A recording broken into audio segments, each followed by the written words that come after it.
Good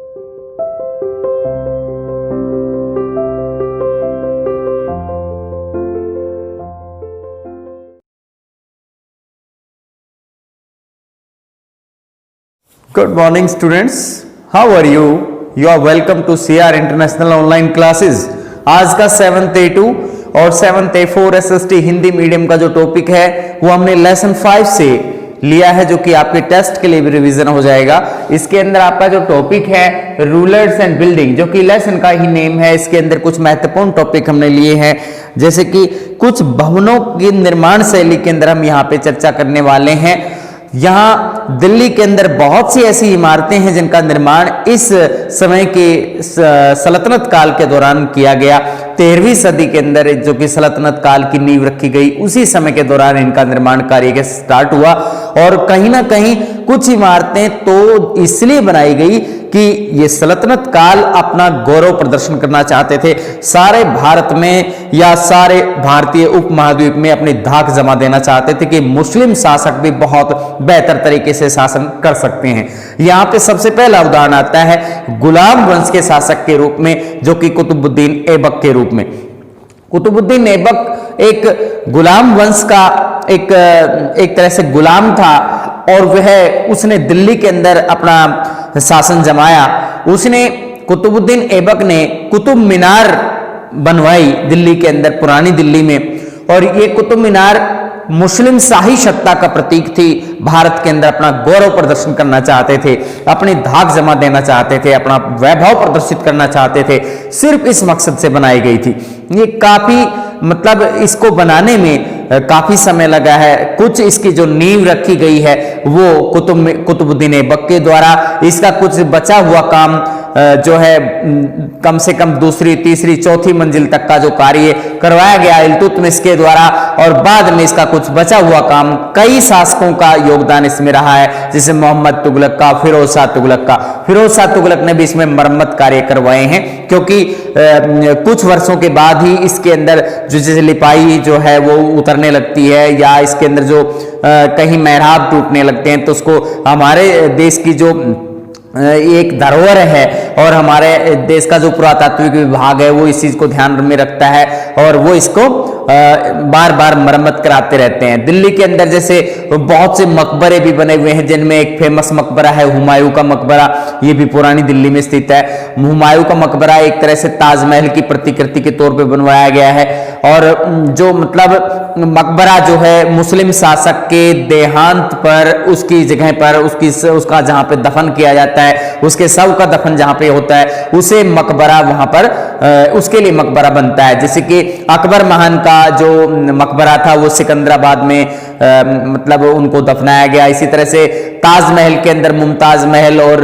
Shahjahan की जो है कब्र है वो वहां पर ताजमहल के अंदर आगरा में स्थित है, और उनका मकबरा ही ताजमहल है। जो ताजमहल है वो एक मकबरा है, यानी उनके शव पर बनाया गया है। बताया जाता है कि इस अद्भुत कलाकृति को बनाने में बहुत से साल लगे, और काफी संख्या में मजदूरों ने इसमें ताजमहल के अंदर काम किया।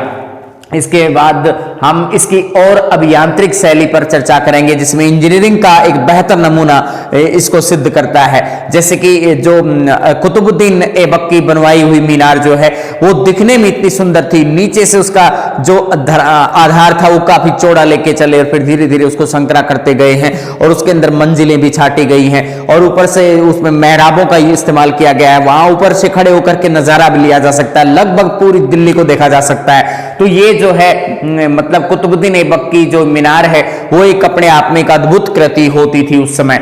कुतुबुद्दीन ऐबक कुतुब मीनार कुतुबुद्दीन ऐबक के द्वारा 1199 में बनवाई गई। ये 12वीं सदी जो है लगभग मतलब इस दौरान जो है कंप्लीट होने को है। इस समय के दौरान 1199 में इस कुतुबुद्दीन ऐबक के द्वारा इसका निर्माण करवाया गया है।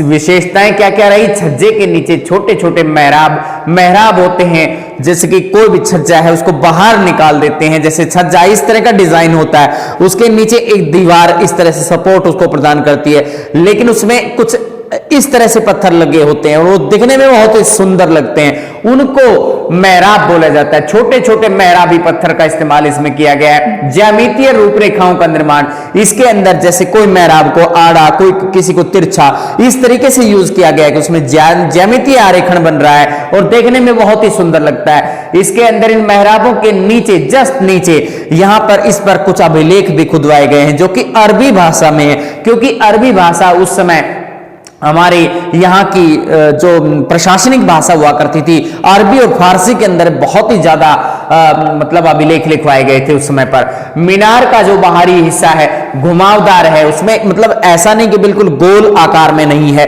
इसका बाहरी हिस्सा है उसमें डिजाइन्स बने हुए हैं, ऐसे ऐसे डिजाइन्स बने हुए हैं, तो ये घुमावदार है, कोणीय बना हुआ है, इसका जो डिजाइन है वो डिफरेंट है, मतलब इस तरीके से नहीं है कि इसको बिल्कुल सीधे रूप में नहीं है।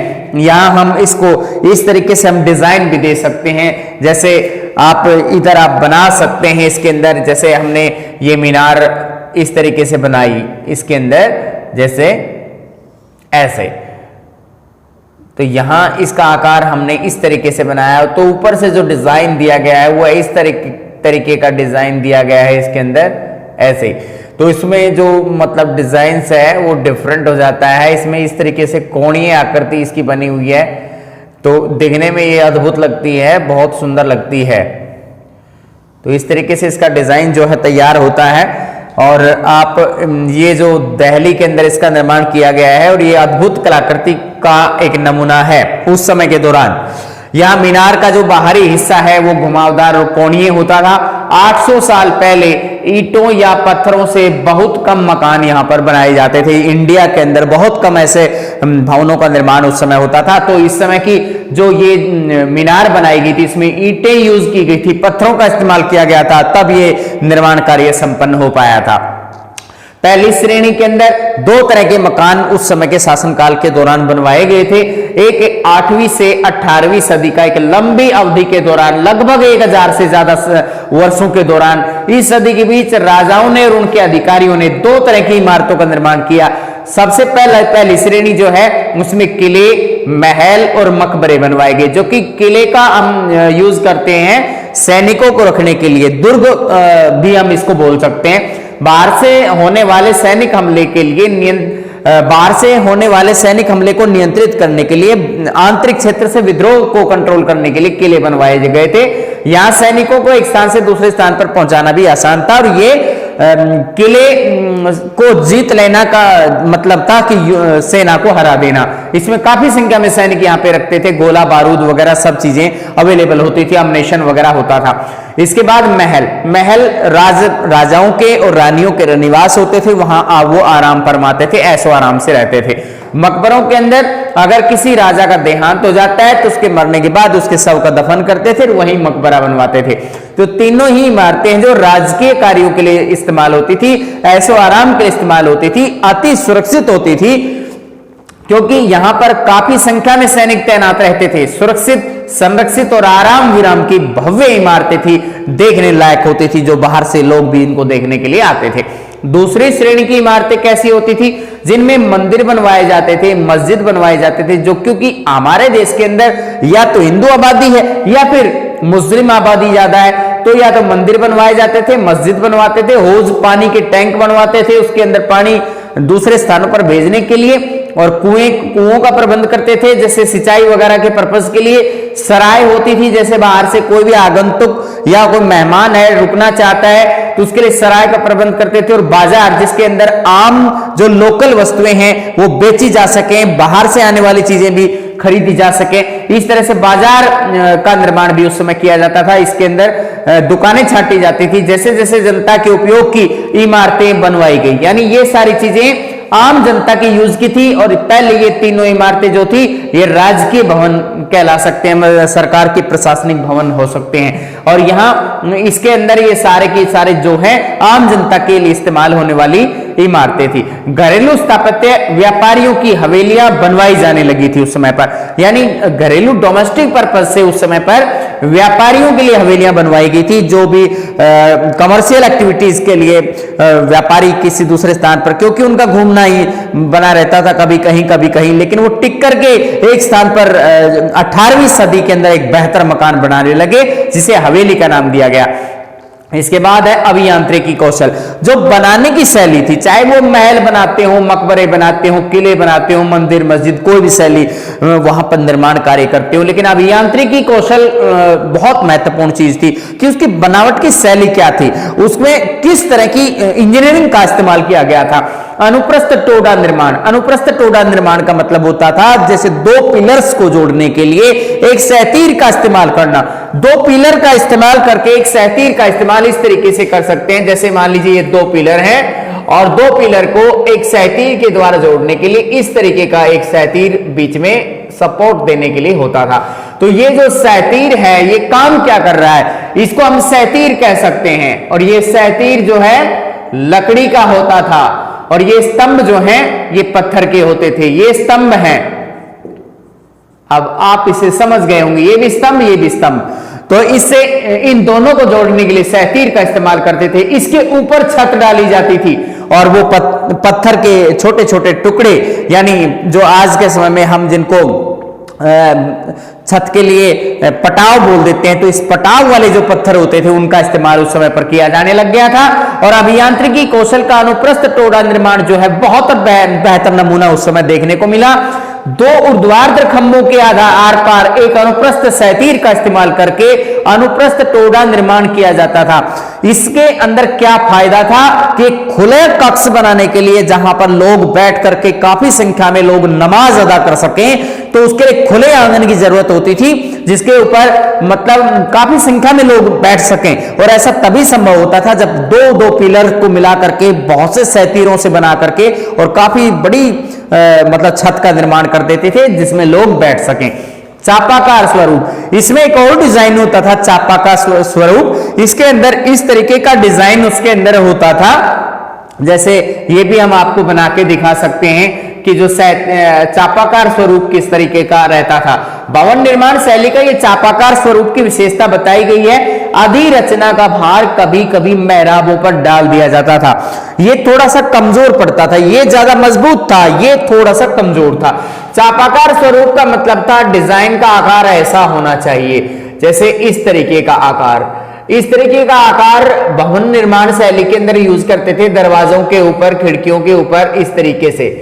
और जैसे कि आपको एक दरवाजे की तरह से दिख रहा होगा, इसके अंदर यहीं पे दरवाजे को मेंशन करते थे या खिड़कियां लगवा देते थे, और ये इस तरीके का चापाकार स्वरूप उसमें दिखाई पड़ता था। इसके अंदर जितने भी ईंटें यूज होती थी, यहाँ चारों तरफ जो भी ईंटें यूज होती थी, तो उन ईंटों का भार यहाँ पर एक अधिरचना पर डाल दिया जाता था। अधिरचना का भार फिर मतलब काफी हद तक अधिरचना उस वजन को झेलती थी, और अधिरचना जो है मतलब इसका डेफिनेटली कभी ना कभी नुकसान इन दरवाजों और खिड़कियों को भी पड़ता होगा, और इसलिए ये जो शैली है ये थोड़ा कमजोर पड़ती है। इसको चापाकार स्वरूप कहा जाता है। अधिरचना का भार कभी कभी मेहराबों पर डाल देते थे। मेहराब जो है एक छज्जे के आकार में निकला हुआ जो पत्थर होता है, उसको सपोर्ट देने के लिए मेहराबी पत्थर का इस्तेमाल होता है। वो दिखने में बहुत सुंदर होता है, और इस तरह की जो शैली है आज के समय में भी कहीं कहीं देखने को मिल जाती है। इस प्रकार जो आपका ये टॉपिक है वो कंप्लीट हो रहा है। अब एक बार इसका आप रिवीजन देख सकते हैं। इसके अंदर कुतुब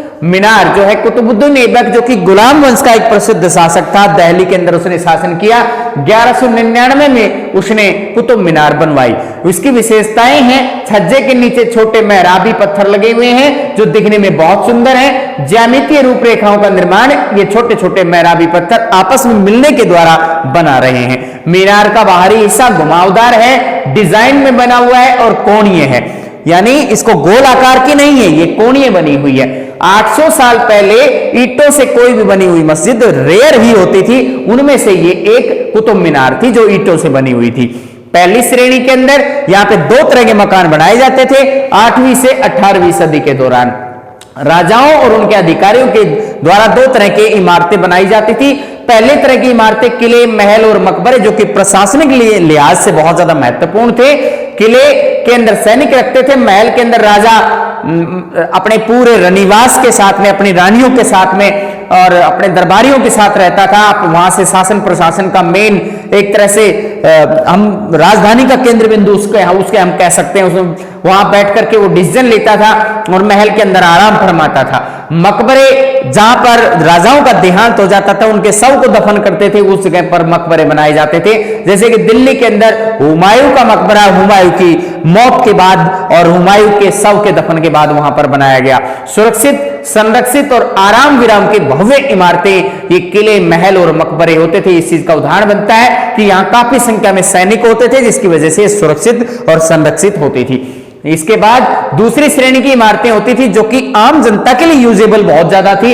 आम जनता उनको इस्तेमाल में ज्यादा लेती थी, क्योंकि दो तरह की हमारे देश के अंदर दो तरह के समुदाय देखने को ज्यादा मिलते हैं। इसके अंदर जैसे हिंदू समुदाय और मुस्लिम समुदाय। हिंदू समुदाय के लिए मंदिर बनाए गए, मुस्लिमों के लिए मस्जिद बनाए गए, पीने के पानी के लिए हौज बनाए गए, कुएं सिंचाई के लिए बनाए गए, सराय बाहर के आने वाले मेहमानों के लिए बनाए गए और बाजार लोगों के लिए वस्तुएं खरीदने के लिए बनाए गए, जिससे आयात और निर्यात या फिर व्यापारियों का बड़ा मुनाफा इस दौरान देखने को मिला।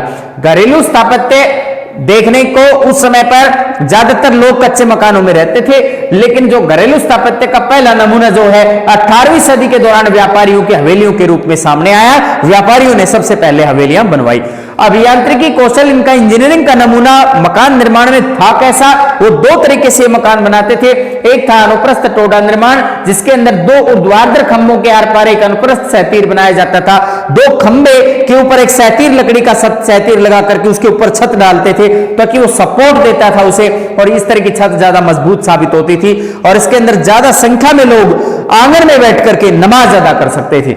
चापाकार स्वरूप, ये दूसरा स्वरूप था, दिखने में ज्यादा सुंदर था लेकिन उतना अधिक टिकाऊ नहीं था। इसमें अधिरचना का भार कभी कभी मेहराबों पर डालते थे, यानी मेहराबी पत्थर दिखने में तो सुंदर है लेकिन वो इतना ज्यादा बहुत ज्यादा मजबूत नहीं होता था। इस प्रकार ये आपका जो टॉपिक है ये लेसन नंबर 5 से बिलोंग करता है। जो आपका टेस्ट हुआ 19 को जो टेस्ट है उसके अंदर ये सिलेबस जो है इसी के अंदर इस लेसन से आने की जो पूरे मतलब आपके सिलेबस में डला हुआ है, इसलिए आपको ये रिवाइज करना है। ये आपका 7th A2 और 7th A4 के लिए SST हिंदी मीडियम का जो टॉपिक है। Thank you.